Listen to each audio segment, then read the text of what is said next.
एक राज्य था जो धरती में छिपा था।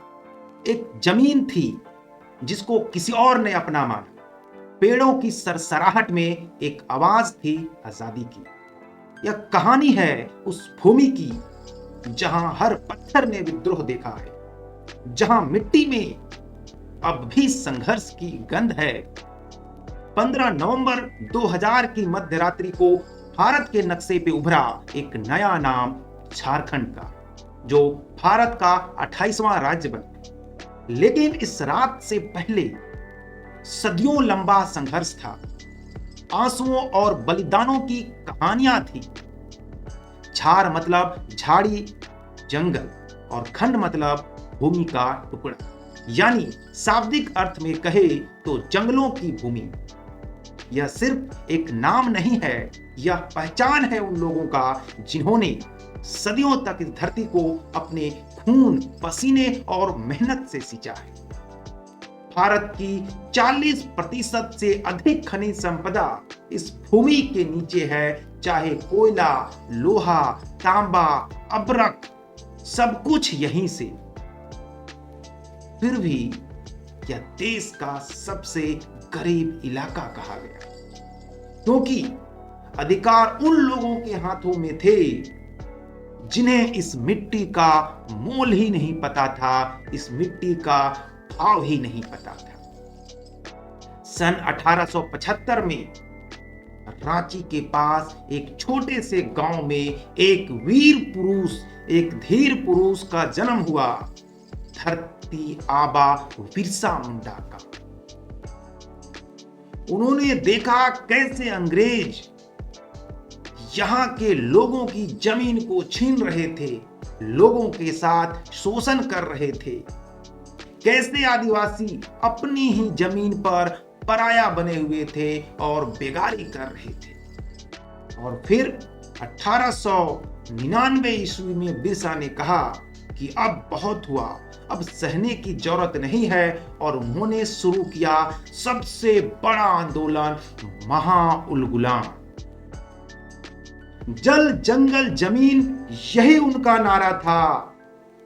जल जो उनका था, जंगल जो उनका था, और जमीन जो उनकी थी।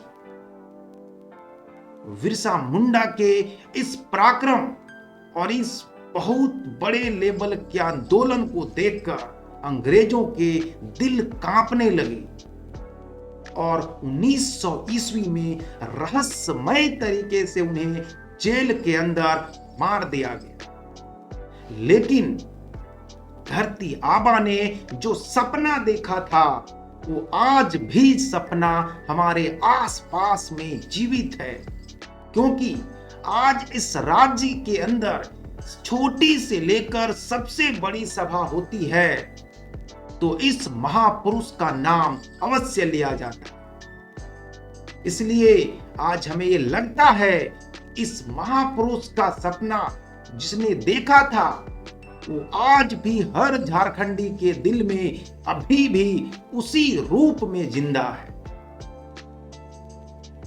इनके इन्हीं पराक्रम के बल पर 1908 ईस्वी में अंग्रेजों को लगा तो उन्होंने ब्रिटिश सरकार को मजबूर कर दिया, और उन्होंने आदिवासी और यहाँ के ट्राइब की सुरक्षा के हितों को ध्यान में रखते हुए सन 1908 ईस्वी में छोटा नागपुर काश्तकारी अधिनियम CNT एक्ट लागू किया, और 1949 ईस्वी में संथाल परगना काश्तकारी अधिनियम यानी SPT एक्ट भी रूल में लाया।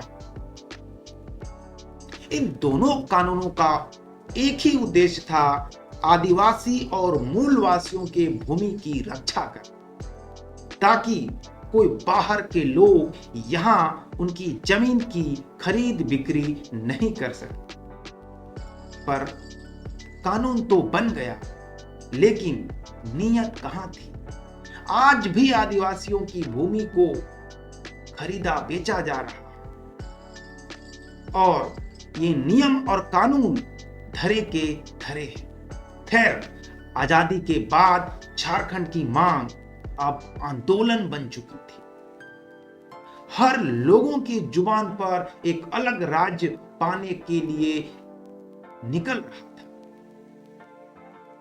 1952 ईस्वी में झारखंड का एक और वीर सपूत जयपाल सिंह मुंडा ने इस ओर आगे बढ़ाया। जयपाल सिंह मुंडा किसी पहचान के मोहताज नहीं हैं। कई ओलंपिक में भारत को राष्ट्रीय स्वर्ण पदक भी दिलाए हैं।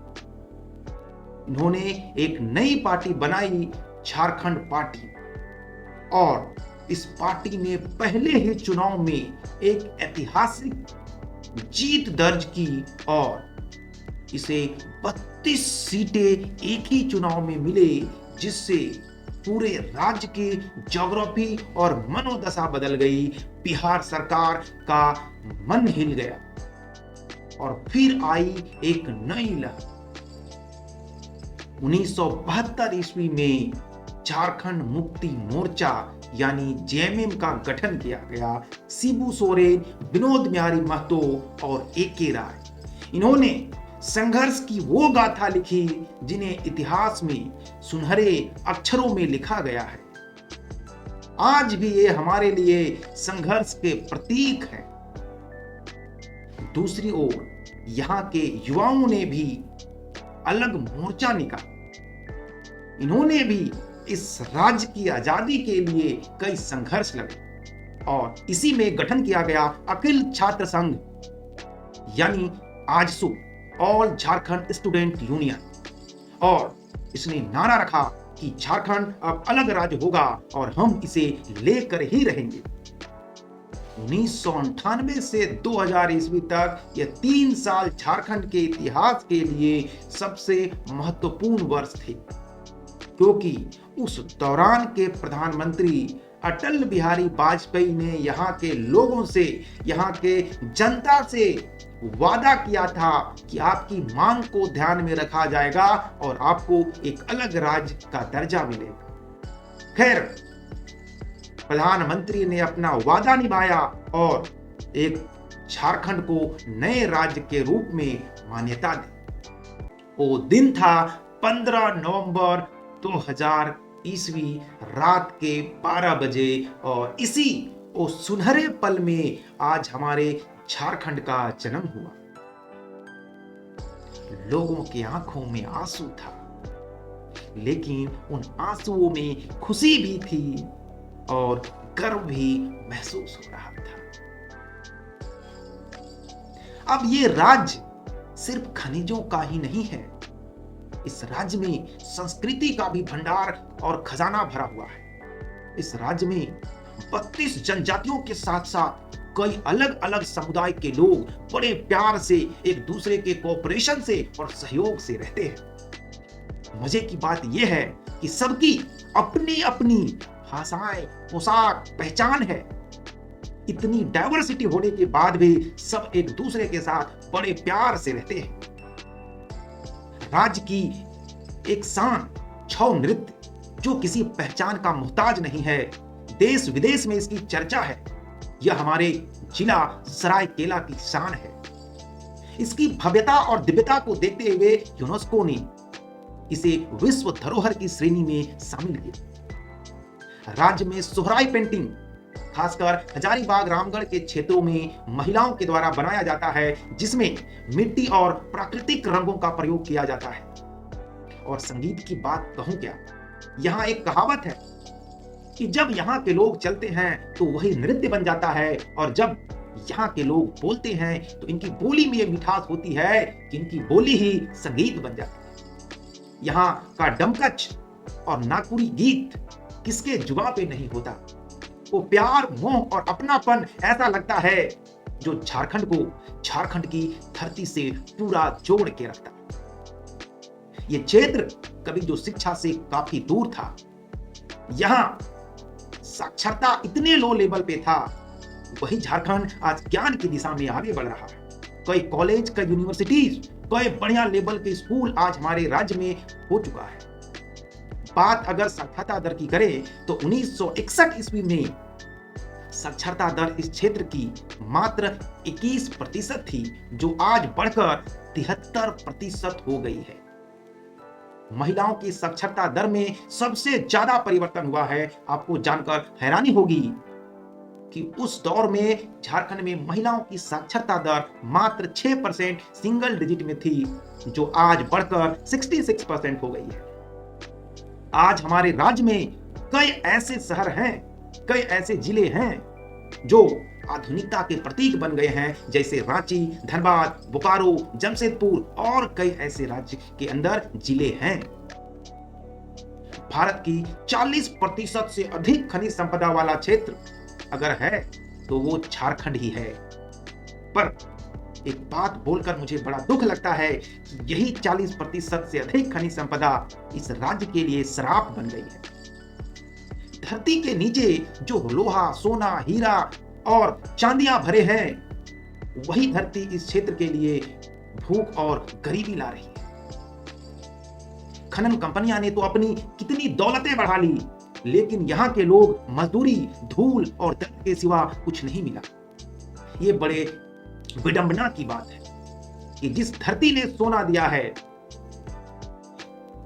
जिसे यहां की मिट्टी ने प्रचुर मात्रा में खनिज दिए हैं, उसे भरपेट रोटी भी नहीं मिल रहा है। ये कितनी बड़ी विडंबना है, आप सोच सकते हैं। आज झारखंड आगे बढ़ा है, पर चुनौतियां अब भी बाकी है। एक समय में देश में सैकड़ों जिलों में नक्सलवाद बहुत तेजी से फैला हुआ था, लेकिन आज कुछ ही जिलों में सिमट कर रह गया है। फिर भी आज लोग संघर्ष कर रहे हैं और संघर्ष जारी है। हर साल हजारों युवा नौकरी और रोजगार की तलाश में पलायन कर रहे हैं। पलायन करना बुरी बात नहीं है, लेकिन बेबसी में दिल्ली, मुंबई और बेंगलुरु जैसे बड़े बड़े शहरों में पलायन करना बड़ा मुश्किल होता है अपनी जिंदगी को संभालना। राज्य की स्वास्थ्य व्यवस्था जिस लेवल का होना चाहिए, वो उम्मीदों से अभी कोसों दूर है। अस्पताल नहीं है, अगर कुछ है भी तो उनमें पर्याप्त मात्रा में दवाइयां नहीं है, जिसके वजह से यहां महिलाएं घर में प्रसव के दौरान उनकी मृत्यु हो जाती है। कितनी दुखद बात है कि जो राज्य इतने बड़े संसाधनों वाला है, इतने धनी संसाधनों वाला है, वहां पर एक ठीक हॉस्पिटल नहीं है। सरकार हो या कंपनियां सिर्फ यहां से ले जाने के लिए है, यहां के लोगों को कुछ देती नहीं है। लेकिन यही झारखंड देश को वीर भी देता है। अलग अलग प्रकार के खिलाड़ी भी जो इंटरनेशनल लेवल पे है, अपनी प्रतिभा के कोई मोहताज नहीं है। जैसे रांची का एक लड़का महेंद्र सिंह धोनी, इसे किस पहचान की जरूरत है? ये कोई पहचान की मोहताज नहीं है, जिन्होंने देश को विश्व विजेता बनाया और राज्य का नाम विश्व पटल पर आगे बढ़ा। क्या यहाँ की बेटियां कम है? यहाँ की बेटियां ओलंपिक में फुटबॉल हो या हॉकी हो में खेलकर देश का रोशन किया है। धनबाद की बेटी दीपिका कुमारी ने तीरंदाजी में भारत का नाम रोशन किया है। ये वो चेहरे हैं जिन्होंने दुनिया को बताया कि झारखंड सिर झुकाने वाला नहीं, सिर उठाने वाला राज्य है, और दुनिया को ये बताता है कि हम गरीबी के और किसी के मोहताज नहीं हैं। हम मेहनत करने वाले हैं और मेहनत के दम पर अपने राज्य को एक बहुत ऊपर ले जाएंगे, और पूरी दुनिया हमारे मेहनत को देख रही है। हर सरकारें कोशिश कर रही है कि इस धरती की तकदीर को बदलें, लेकिन भ्रष्ट नौकर साहों ने इसे बेड़ा गर्क कर दिया। सब लोग लूटने पे लगे हुए हैं। खैर, प्रधानमंत्री जनजाति न्यास महाअभियान, जिसे शॉर्ट में पीएम जनमन, ये योजना शिक्षा, स्वास्थ्य और आजीविका पर केंद्रित है, जो यहाँ के गरीब और निचले तबके के लोगों का भविष्य बदलने के लिए काम कर रही है। इस राज्य में पर्यटन को बढ़ाने के लिए हुंड्रू जलप्रपात, नेतरहाट, रजरप्पा, इसे विश्व पटल पर पहचान दिया जा रहा है, इसे डेवलप किया जा रहा है। छौ केंद्र हो, सोहराई वर्कशॉप हो, संगीत अकादमी हो, ये सब यहाँ की संस्कृति जो धीरे धीरे विलुप्ति के कगार पर है, उनको आज भी जिंदा रखे हुए है। आपको ये सिर्फ एक कहानी लगती होगी, कहानी है यहाँ हर लोग, यहाँ के हर जनता के आत्मसम्मान की है। जल, जंगल, जमीन की यह पुकार है जो अब भी गूंज रही है हर गांव में, हर जनता के दिल में। नक्सलवाद, गरीबी, अशिक्षा आज भी यहाँ के लोगों के लिए दुश्मन है। पर उम्मीद की किरण भी है, क्योंकि आज भी हर बच्चे के चेहरे पे एक मुस्कान है और वो मुस्कान ये कहता है कि हमारा जीवन जरूर धीरे धीरे सुधरेगा। एक आशा है, एक होप है। झारखंड अब आगे बढ़ रहा है, हर संघर्ष अब प्रेरणा बन चुका है। झारखंड एक नाम नहीं है, एक आंदोलन है, एक सपना है, एक पुनर्जागरण की कहानी है।